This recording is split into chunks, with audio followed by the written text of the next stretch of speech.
Hey everyone, Ben the Bar Guy back with another video to help you make better drinks. And today we're gonna go over a drink you must have in your repertoire. It is the French 75, a sparkling wine, delightful drink that has many, many branched drinks beneath it that you will love, your guests will love. If you want a drink that's gonna make everyone happy at your bar or at your home, stick with me. Give me a like and subscribe if you like what you see, and let's make better drinks.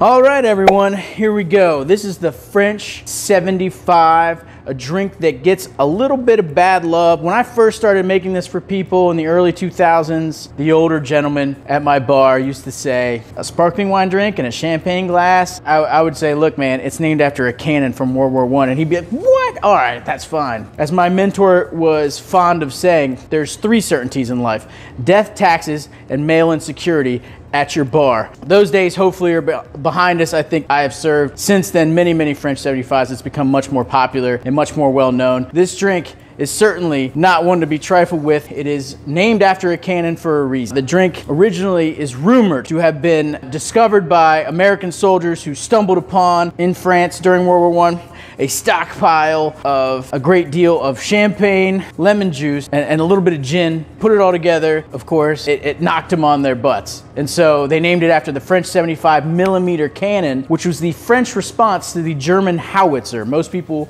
know the howitzer. It was a pretty serious cannon, and the French 75mm was equally as fierce. So they named it after that. The history for you cocktail nerds out there who study cocktail books like I do, it starts with Harry McElhone, who ran Harry's New York bar in Paris. It was making American style drinks, meaning drinks with ice. When you see American bars in other places in Europe or anywhere else, it means bars with ice. Harry made the drink a little bit different. You know, McElhone's version consisted of Calvados, gin, grenadine, and absinthe. Robert Vermiere, who wrote Cocktails and How to Mix Them, another great cocktail book you guys want to go out and get, credits the drink to McElhone but adds lemon juice. Both those versions come out about 1922. But in 1927, the drink takes on its modern day form as the French 75 we know in Here's How by Judge Jr. It consists of gin, sugar, lemon, and champagne. So let's go through the drink. Let's show you guys how we make it. You know, step one, we like using fresh lemon juice here at Reliable Tavern. Can you use lemon juice that's not made right on the spot a la minute? Of course. I think lemon juice is good for probably 6 hours, maybe 4 hours. But just remember that as soon as you juice anything with citric acid, it begins to oxidize, and citric acid doesn't have its pop as soon as it becomes oxidized. A little trick, by the way, if you are a busy bar. Here's a lemon that I divided in half so I can juice, and that's 2 juices. You gotta put this half in and this half in a juicer. But there's a little trick. If you just cut the end off a lemon, you can even use that end for garnish if you want, and then cut a couple slits very quickly in the edge so that it flays out in the juicer like this. You cut your work down by half. This is 2 juices, this is only 1. So make an alien egg. We call that the alien egg technique. You want to juice a little bit quicker. That can save you a lot of time. So we have lemon juice. Now, if you remember from our Learn Cocktail Recipes Fast video, you will remember that when we use simple syrup and we use lemon juice, the base for the weak portion of any cocktail will almost always be 3/4 and 3/4. Why? Well, it's because those balance each other out almost across the board in every cocktail. So we like to use 3/4 lemon juice, 3/4 simple. It's almost always balanced. Now here's where things get a little different. Usually we use 2 ounces of spirit, but we have a problem. We're using sparkling wine and we're using gin, and we don't want to kill people, so we can't use 2 ounces of gin in this. We're already adding alcohol from sparkling wine. The result is that we want to use 1.5 ounces of gin as opposed to 2 in this cocktail due to the added booze from sparkling wine. So 3/4, 3/4, 1.5. Now, do we want to shake the bubbles? Very importantly, we do not add bubbles to anything we're going to shake. If you shake bubbles, you're going to have a problem. The tin's going to explode. You're going to have issues with losing the carbonation. Never shake bubbles, whether it's soda or sparkling wine. So now comes the choice of sparkling wine, and this is very important to the French 75.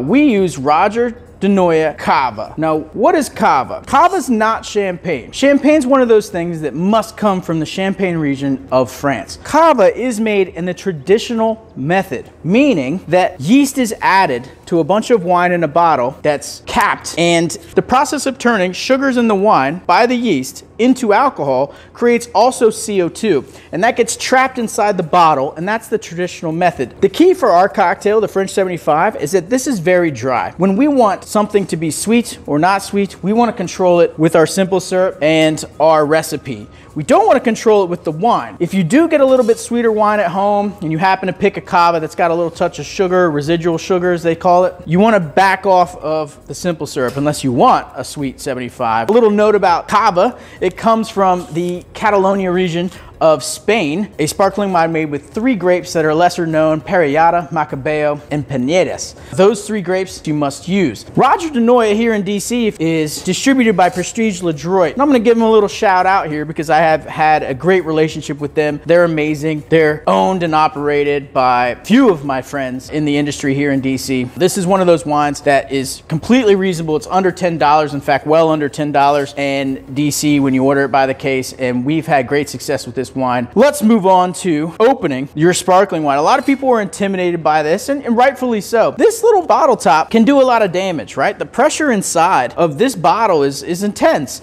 The yeast have turned CO2 into this basically being a little baby bomb. So you got to be careful with how you handle the cork. But with a couple principles and rules, you can open it no problem. You shouldn't really worry about it. We can get you there. The first thing you want to note is most sparkling wine bottles will have a little cap or a little line delineating where you can pick the foil off, and you want to pick it off as clean as possible. And that was pretty clean. We want the foil on the bottom to look pretty clean. You don't want it to be jagged. That's pretty good. And then here's the key. As soon as you start to take off this wire rim, which is tied in here with this little loop, you want to keep your thumb over it. In fact, it may even be better to keep your whole hand on it. The thumb sometimes isn't strong enough to keep the pressure down. There's always 6 turns to one of these loops. So I'm gonna put my thumb on and I'm gonna turn it. 1, 2, 3, 4, 5, and 6.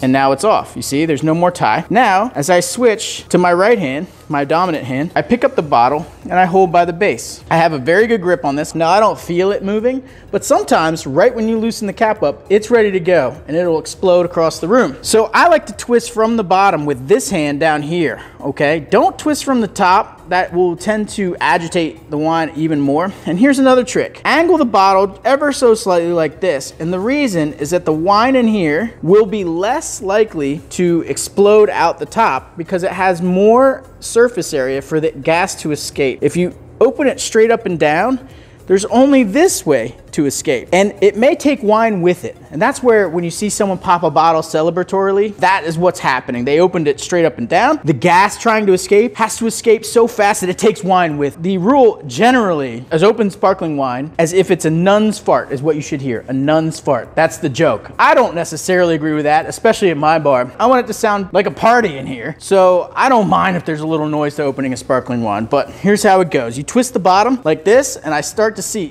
it's starting to come out. You see that? It's coming out on its own. Another twist. This is the one time you can open a bottle where the label doesn't have to be facing out as you open it. You hear that? That's the nun's fart. So that's the sparkling wine portion. Let's talk about the glassware. I don't like putting French 75s in a sparkling wine glass. And the reason is those are only 6 ounces. Those are about 180 mils tops if you filled them absolutely to the top. When you have a sparkling wine drink, you actually need at least 200 milliliters of space in your glass to make a proper 75 that's balanced with the right amount of bubbles that pop, along with the balance from the drink itself, as far as balancing the booze, the sugar, and the citrus. What I like to use are these bigger glasses that are closer to 215. And you can also find them in antique style like this. This is one of the ones we have at Reliable, probably closer to 230. These are big guys, which is perfectly fine to use. This one is the one most people use in the industry, and I highly recommend it. Also, just to note, the champagne glass, the flute, straight up and down one, it might be okay for drinking champagne, but most sommeliers in the industry have moved away from drinking champagne that way. And most good champagne makers even drink drink their champagne in regular wine glasses or coupes. And 100 years ago when they made the French 75, they most certainly were drinking in coupes. So I don't like drinking in the champagne glass that you see often 75s in. It is not meant for the cocktail itself. You need much more volume, but also it's not a drink where you need to trap the bubbles. You're not gonna see the bubbles like you do in champagne, which was the point of the champagne flute. They made the nucleation at the bottom so you could see the bubbles. It's about showing off the bubbles rather than enjoying the wine with the bubbles in it. We want the bubbles in the wine, not being shown off before we drink it. That's what we're talking about here when we have this glassware. We add a little sparkling wine prior to pouring before we shake. We do ice last bartending here, and ice last bartending is really about not having anything not done that you can get done prior to shaking. So I like adding a little bit of sparkling wine now. That the key there is that it's gonna mix. As I strain this later, it's gonna blend naturally rather than me needing to stir it a little bit and agitate those bubbles that we wanna stay in there. I also cut my peel early before I shake so that it's ready to go and the cocktail can be presented to the guest who ordered the drink right away. So as far as shaking goes, we like using a nice big rock as if we were doing a shaken up drink, and we're gonna shake as close to 1.25 ounces into the drink as we can. 1.25 ounces, 1.5 ounces. We do want it to get very cold. There's an issue with French 75s that you're adding wine that's not quite as cold as everything else. Everything else is gonna get -2, -3, and the wine hangs out at 35 degrees like your cooler. Honestly, if it was properly stored, it might even be a little bit warmer if it's stored as a wine would be in like a wine fridge for white wine. So we really need to get everything very cold in order to bring that wine temperature back down to a cold drink. This is a drink that struggles to get as cold as some of our up drinks. I like tempering a freezing cold cube too. Kind of let the drink roll around a little bit before I kill it.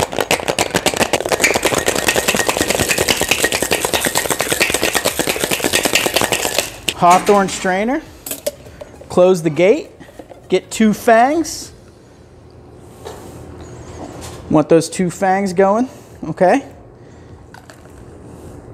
Don't strain too quick like I just did. Strain all the way to the last drop. Once it starts dripping, you can take it away. Before then, no dice. I'm just gonna add a touch more wine for a nice frothy top. Lemon twists over the top. And there you have it, French 75.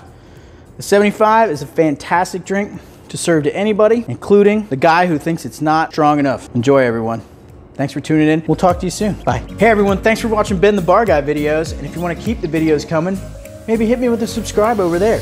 Or click on one of these videos over here, all of which will keep this bar craft going into posterity. Till next time, Nux, beer mug, daiquiri.